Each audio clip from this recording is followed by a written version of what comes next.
Muito bom dia, investidores! Vamos começar o nosso panorama matinal falando aqui sobre as agrícolas. Ontem a gente viu um movimento mais altista aí no trigo, milho e soja. Também tivemos um fator novo lá na questão de Rússia e Ucrânia. Basicamente, a Ucrânia está tentando fazer um acordo com o Comitê Internacional Marítimo para criar uma nova rota de escoamento aí para os seus grãos, uma nova rota marítima, né? E esse acordo aí foi aceito. Parece que a Rússia fez então um ataque na região de Danúbio como uma forma de retaliação aí por conta deste acordo que está sendo feito, né, para ajudar a Ucrânia a escoar os seus grãos. E a gente viu então esse movimento de alta ontem e hoje aí parece que já está sendo apagado, né, pelas quedas que a gente está tendo hoje. Trigo que vem caindo 1,3% e o milho que cai 0,47% no momento. Vemos a soja subindo 0,8%, puxada aí pelo óleo de soja, né, que sobe 0,94%, enquanto o farelo cai 0,60%.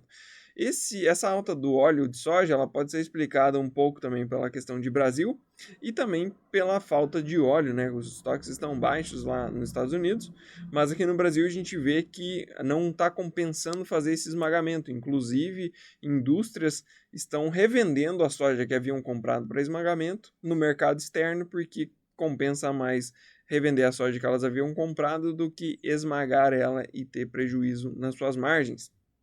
Então a gente vê esse movimento na soja. Para a parte de clima, a gente pode comentar que hoje saiu o monitor de secas e a gente vê aí uma piora no estado de Iowa, principalmente na parte noroeste.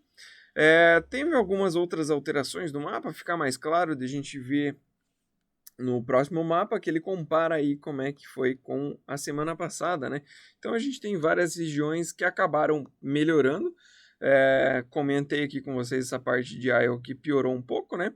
Mas você pega aqui, por exemplo, Illinois, praticamente o estado inteiro aí teve algum grau de melhora, né? A gente tem também alguma piora aqui na parte da Dakota do Norte, tem um pouquinho de melhora também, mas no geral aqui a principal alteração foi realmente no estado de Illinois. Um pouquinho aqui também na parte de Indiana, que são dois estados interessantes aí para a produção tanto de soja quanto de milho. A gente pode esperar aí para os próximos 5 dias, segundo o último modelo rodado, um pouco mais de chuvas, né? Chuvas menos concentradas e também fracas, né? A gente tem um pouco de chuva em torno de 5 a 10 milímetros aí na parte das planícies.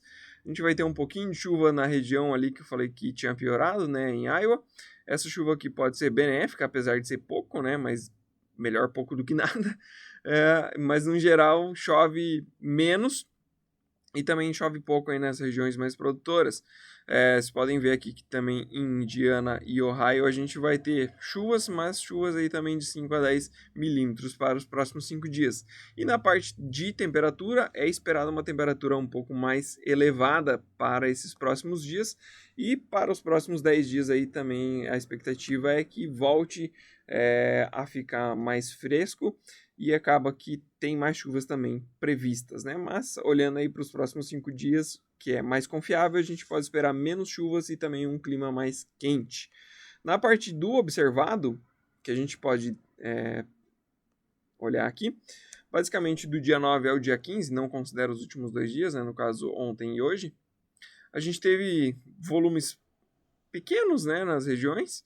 A gente tem Iowa aqui também, cerca de 35 milímetros, lembrando que olhando para 7 dias, né, não é um volume muito grande, e a gente tem volumes mais expressivos realmente na parte que não é tão interessante, ou seja, que não produzem tanto e não contribuem tanto para a média nacional, nem de soja, nem de milho. Então, falando um pouquinho sobre as bolsas, a gente tem Ásia e Pacífico, que fechou aí com Xangai no positivo, né, subindo 0,43%, mas todo o resto aí de Ásia e Pacífico fechando no negativo, com destaque de queda para Taiwan que caiu 1,25%. Para a parte de Europa, a gente segue com uma tendência de queda lá na Europa, né? Europa que vem caindo mais no dia de hoje, Eurostoxx caindo 0,65%, para eles essa aqui é uma marca já considera grande, né? E o destaque de queda aí para as bolsas vai para a bolsa da Itália, que cai 0,6% no momento. Na parte de bolsas futuro, aí, considerando Estados Unidos, né? a gente tem uma perspectiva de alta para o dia de hoje, talvez uma recuperação, né, de ontem, mas já comento sobre o dia de ontem na parte de Estados Unidos. Então, para a S&P 500 a gente tem uma alta de 0,29% e para a parte de Nasdaq uma alta de 0,4%.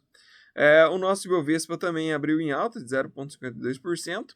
E para o dia de ontem a gente viu aí o S&P, a Nasdaq e Dow Jones também sofrendo, né, capengando, porque basicamente uma perspectiva aí de inflação mais alta, né, e também uma taxa de juros mais alta e por mais tempo. Já não se considera mais um corte na taxa de juros aí por um bom tempo, né? Isso acabou mexendo com os mercados lá.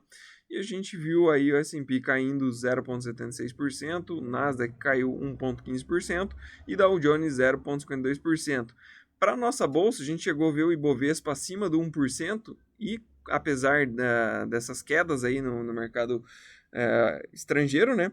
Para a nossa bolsa, a gente viu o Ibov chegando a subir mais de 1% no dia de ontem, mas acabou que esse cenário do mercado externo fez com que a nossa bolsa fechasse na casa de 0,5%. Só não caiu mais porque a Petrobras estava subindo e se manteve em alta, devido aí à remarcação de preços, né? Eu comentei com vocês em vários vídeos da semana passada e também nessa semana que tanto o diesel quanto a gasolina estavam muito fora do preço de mercado, né? Eles estavam realmente defasados, que precisaria haver alguma alteração ou que realmente a empresa aceitasse aí o prejuízo e acabasse bancando com o seu próprio caixa, né? Porém, ela já vinha fazendo isso há um tempo e finalmente acabou remarcando esses preços. Então, a gente viu aí uma alta de 16% na gasolina e uma alta de 26% no diesel. Lembrando que mesmo com essas altas, os mercados ainda seguem defasados. E essa alta, ontem a gente teve também um comunicado do Jean Paul Prats, que é o presidente da Petrobras, falando que não houve interferência do governo, questionável, sobre esse aumento. Porém, essa nova forma de precificar ela não é clara, eu acho que a gente regrediu nessa questão. Lembrando que antes a gente tinha o preço de paridade de importação, né? Então subia lá fora o petróleo, aqui subia, caía lá fora, aqui caía. Agora está meio nebuloso, né? Sobem quando querem e abaixam quando. Será que vão abaixar? Então não fica claro esse novo método e o que parece, ao meu ver aí, é que foi uma questão mais política mesmo.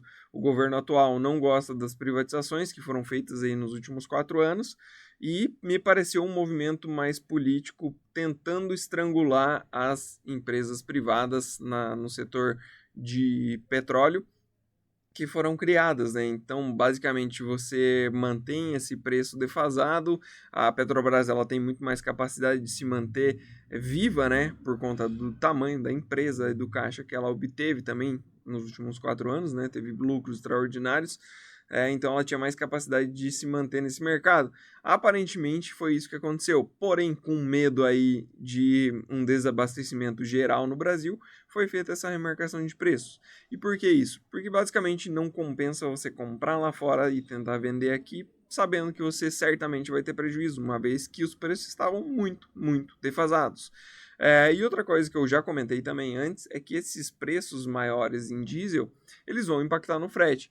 E 1º de setembro a gente tem a volta aí do imposto sobre o diesel, que basicamente vai aumentar em mais 9%. Ou seja, esses preços maiores no diesel devem aumentar o frete, que devem também serem descontados aí no prêmio. Ou seja, a gente deve ter prêmios mais negativos para a próxima safra. E lembrando que também a gente vai ter para o próximo ano a volta dos pedágios aqui no Paraná, que esse ano aí a gente não tinha, né? E isso também deve somar aí para um prêmio mais negativo para a próxima safra. Fora isso que a gente pode comentar para o dia de hoje, a gente tem um petróleo, inclusive, subindo 1,41%, mas petróleo caiu bem aí nos últimos dias, né? Voltou para a região dos $80 o barril. E a gente tem um minério de ferro no dia de hoje subindo 2,87%, que ajuda também uma recuperação aí da nossa bolsa no dia de hoje, que enquanto a gente fala já foi para 0,82% o mercado futuro, né? Para a parte de agenda, a gente não tem nada muito interessante na agenda de hoje.